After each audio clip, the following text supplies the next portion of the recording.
हाँ तो hello guys, welcome to our channel Parmar teaching. आज मैं शुरू नई वीडियो के साथ जिसमें करने वाले हैं क्लास 12 के ऑफ यू चैप्टर यानी चैप्टर 3 का एक्सरसाइज 3.1 का फर्स्ट क्वेश्चन करने वाले हैं।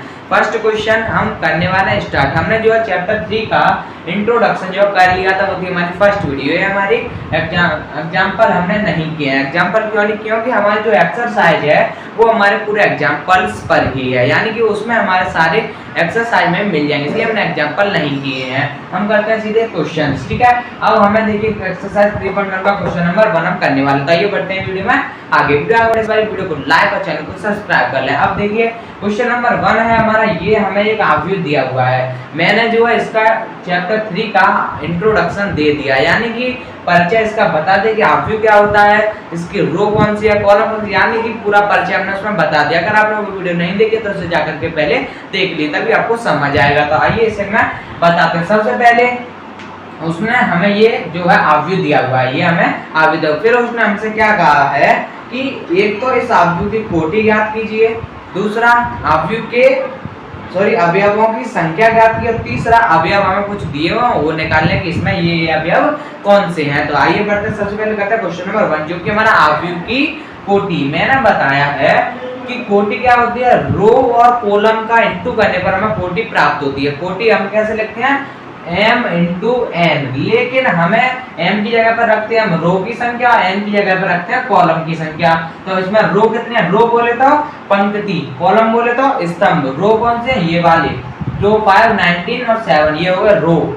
तो ये क्या हो जाएगा हमारा एक रो, इसे हम करते हैं R1 से, पहली रो है तो R1, R2 दूसरी रो, R3 हो जाएगा तीसरी रो। अब कॉलम गिनते हैं, कॉलम कितने हैं, पहला कॉलम C1, दूसरा कॉलम C2, तीसरा कॉलम C3, चौथा कॉलम C4। अब पहले हम क्या लिखते हैं, इसमें बहुत ज्यादा कंफ्यूजन होता है। तो पहले हम लिखते हैं रो को, फिर हम लिखते हैं कॉलम को। तो रो कितनी हमारे 3 है, तो यहाँ क्या आएगा 3 इंटू कॉलम कितने 1 2 3 4, तो ये क्या हो जाएगा, यानी कि इसकी कोटि क्या होगी 3/4 की। पहले क्वेश्चन का आंसर क्या हो जाएगा, यहाँ लिख लेते हैं हम, पहले क्वेश्चन का आंसर हो जाएगा हमारा 3/4, यानी कि 3/4 की उसकी कोटि है। ये क्वेश्चन नंबर 1 है, ठीक है। अब चलते हैं नेक्स्ट क्वेश्चन पर। नेक्स्ट क्वेश्चन क्या कह रहा है, अवयवों की संख्या ज्ञात कीजिए। जो ये कोटि है, जो ये ऑब्व्यू है, इसमें कितने अवयव हैं, कितने अवयव। तो अवयव कैसे निकालते हैं, एकदम गिन सकते हैं, 1 2 3 4 5 6 7 8 9 10 11 12 है। और अगर आपको निकालने अगर वो ज्यादा बड़ा दिया हो तो हम क्या करते हैं कि जो उसकी कोटि दी है, कोटि का इंटू कर देते हैं। तो इसका इंटू करें कितना हो जाएगा 12, दूसरे का आंसर क्या आ गया 12। मैंने ये इंट्रोडक्शन में इसका सब कुछ बता दिया, कोटि कैसे निकालना है, क्या कैसे निकालना है, सब बता दिया है। अवयवों की संख्या निकालने के लिए हम क्या करते हैं, उनके कोटि का गुणा कर देते हैं, उनमें जो कोटि का अवयव है उसका गुणा कर देते हैं, तो इसमें अवयव की संख्या में मिल जाती है। अब चलते हैं थर्ड क्वेश्चन पर। थर्ड क्वेश्चन क्या कह रहा है कि अवयव A13। अब A13 क्या है, 13।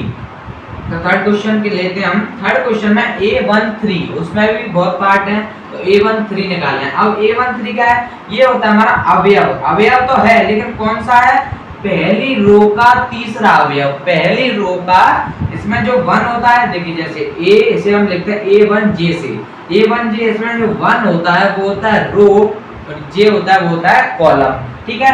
आपको तब समझ आएगा जब आप उस वीडियो को देख लें। प्लीज एक बार जाकर उस वीडियो को देखिए, आपको समझ आ जाएगा कि कौन क्या होता है। तो ये A13 निकालेंगे तो A13 में क्या होता है कि जो 1 होता है वो होता है रो, और 3 होता है वो होता है कॉलम, यानी कि जो पीछे वाली संख्या है ये क्या कह रहा है कि A13, यानी कि ये हमारे अवयव है।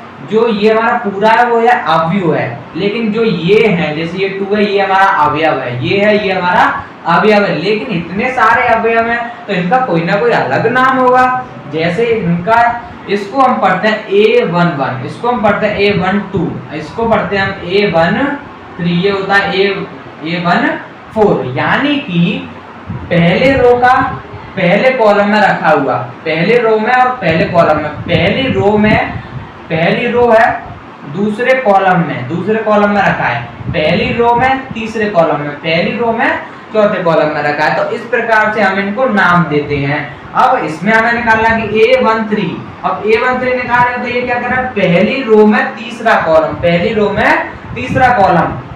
तो पहली रो में तीसरा कॉलम, ये तीसरा कॉलम है तो क्या आ रहा है हमारा 19, तो A13 क्या हो जाएगा 19 हो जाएगा। अब देखिएगा, अब जैसे हमें फिर क्या दिया हुआ है, अब हमें दिया हुआ है यहाँ पर सेकंड में A21 दिया हुआ है, तो A21 का निकालते हैं A21।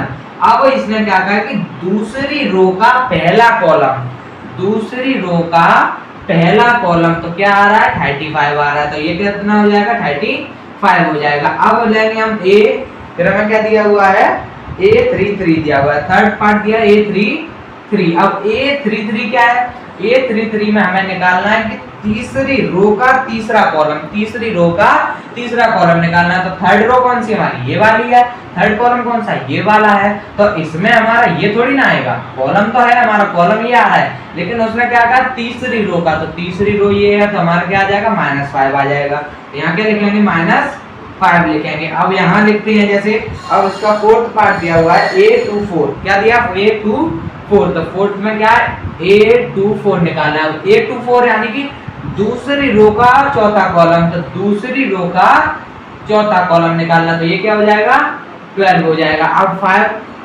फिफ्थ क्वेश्चन निकालना है, फिफ्थ क्या दिया हुआ है A23 दिया हुआ है, तो A23 कौन सा हमारा दूसरी रो का तीसरा कॉलम, दूसरी रो का तीसरा कॉलम निकालना है, तो दूसरी रो ये हमारी, तीसरा कॉलम ये हमारा, तो 5/2 कितना हो जाएगा 5/2। तो ये हो गया हमारा क्वेश्चन नंबर फर्स्ट हमारा पूर्ण हो चुका है। तो उम्मीद है आपको क्वेश्चन नंबर 1 अच्छे से समझ आया, अगर समझ आया तो वीडियो को लाइक और चैनल को सब्सक्राइब करना। ऐसे अमेजिंग वीडियो के लिए हमने इसमें क्या किया कि हमने ये हमारा हाफ हो गया, इसमें हमें जो है इनके नंबर्स निकाल लेते, ठीक है, और हमने 40 निकाली। अगर आपने वो वाली वीडियो नहीं देखी तो प्लीज उस जाकर के देख लीजिए, मैंने उसकी लिंक जो है डिस्क्रिप्शन में डाल दूंगा। तो मिलते हैं नेक्स्ट वीडियो, तब तक जय हिंद जय भारत।